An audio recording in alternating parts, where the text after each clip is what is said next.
देखिए दोस्तों, ये वही बेड है, वही एक टेबल है जहाँ से हमने पढ़ कर के बी टेट, जे टेट, इसके बाद हाई स्कूल का एग्ज़ाम क्लियर किया था। ये देखिए, इसी बेड पर हम बैठ कर पढ़ते थे। मेरा बैठने का जगह बिल्कुल इसे कोने में रहता था और कभी भी हम बैठते थे तो कोने में ही बैठते थे, ताकि हमको जैसे मान लीजिए कि इधर गेट है तो गेट से हमको लोगों को दिखाई ना दे। क्या होता था कि जब हम दीवार के साइड मुड़ी करके बैठते थे, जैसे मेरा ये बैठने का जो बेड है तो हम इस साइड बैठते थे ताकि कोना कोना में, ताकि हमारा जो ध्यान है वो भटके ना, यानी कोई भी दरवाज़ा में पार हो, चाहे दरवाज़ा खुले उले, तो मेरा ध्यान इधर उधर ना जाए। तो इसी जगह मैंने बैठ के अपना एग्ज़ाम क्लियर किया था। और बहुत ये जो रूम है, अगर यदि रूम को देखा जाए दोस्तों, तो इस तरह से हमने किताब सहियार के रखे हुए थे इस साइड में, और यहाँ पर बैठ के पढ़ता था। कुछ सामान टेबल में थे, मोबाइल चार्जर वगैरह, और कपड़ा टांगने के लिए हैंगर। और ये मुख्य रूप से अगर रूम देखा जाए दोस्तों तो बेड सिस्टम था, जिसमें इस रूम में 3 बेड लगे हुए हैं और एक मेरा फ्रेंड था, तो बीच में इसमें दोनों बेड अभी साट दिया गया है। ये बेड को अलग अलग कर दिया गया था, एक साइड हम बैठते थे और एक साइड इधर मेरा दोस्त रहता था, दोनों कोई पढ़ते थे। और अभी फ़िलहाल एक में कर दिए हैं बेड को। इस तरह से टेबल है, कुछ कपड़ा लाता इधर सामान रखा हुआ है, और बिल्कुल ये हैंगर सभी के लिए अलग अलग था। और एक बेड जो है इधर लगा हुआ है, बिल्कुल अभी खाली है कोरोना के चलते, और क्योंकि सभी बच्चे घर गए हुए हैं। तो हम जब भी आते हैं तो मेरा दोस्त यहाँ रहता है, तो हम यहीं पर रुकते हैं अभी भी।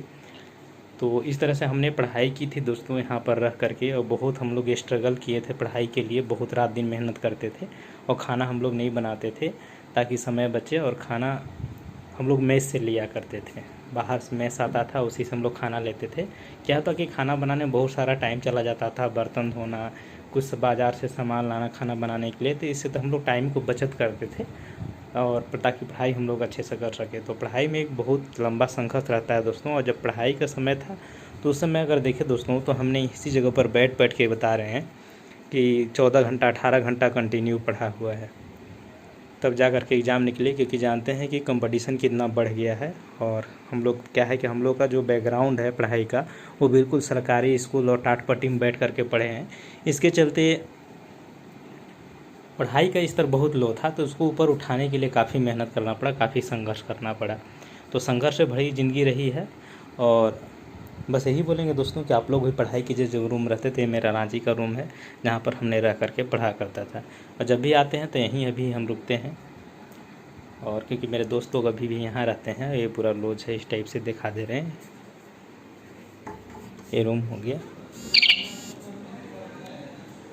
और ये जैसे कि बाहरी से रूम लगा हुआ है, उधर कैमरा लगा हुआ है सीसीटीवी। ये ऊपर वाला फ्लोर है, इससे नीचे भी एक फ्लोर है, और इधर बाथरूम थी, और इधर सीढ़ी है। इसके छत में जाने के लिए भी व्यवस्था था। जब मन नहीं लगता था तो शाम को हम लोग छत में चले जाते थे। और इस तरह से यहाँ पर देखें तो आपके रूम है बहुत सारा, और सभी रूम में वही टाइप का है बेड वाले सिस्टम, और सभी को यहीं रुक के पढ़ते थे। तो इस तरह से ज़िंदगी संघर्षमय होता है दोस्तों। कोई भी लाइफ में स्टूडेंट तैयारी करता है तो वो संघर्ष भरा ज़िंदगी रहता है। एक चीज़ यहाँ पर ये फ़ायदा था दोस्तों कि लाइट करती थी तो इन्वर्टर दिया हुआ था, ताकि रोशनी बना रहे और किसी प्रकार का कोई प्रॉब्लम नहीं होती थी पढ़ाई करने में। बच्चे लोगों को रात भर अगर लाइन नहीं रहता है किसी कारण से, तो ऐसी स्थिति में आपका इन्वर्टर चालू रहता है रात भर, और आप आराम से पढ़ सकते हैं। तो जैसे कभी 2 लाइट जल रहा है तो उस समय एक ही लाइट की व्यवस्था होती है, इन्वर्टर से एक लाइट जलेगा और एक जो है बुझ जाएगा, तब भी पर्याप्त लाइट की मात्रा रहती है, पढ़ने के लिए पर्याप्त रहता है विद्यार्थियों के लिए। तो इस तरह से सब व्यवस्थाएं हैं दोस्तों। पढ़ने के लिए आप भी संघर्ष कीजिए, ज़रूर सफलता मिलेगी। हाँ, लेकिन लगन से मेहनत से पढ़िएगा। अब मेरा दोस्त है, वो भी आज रूम खाली करके घर जा रहा है, तो भी अपना सामान को पैक कर लिया है। हम लोग सुबह आज घर निकलेंगे। तो ऐसी रही है दिनचर्या। आज हम भी कहना चाहिए, कब मेरा दोस्त चला जा रहा तो रांची आएंगे तो बहुत कम आना जाना होगा।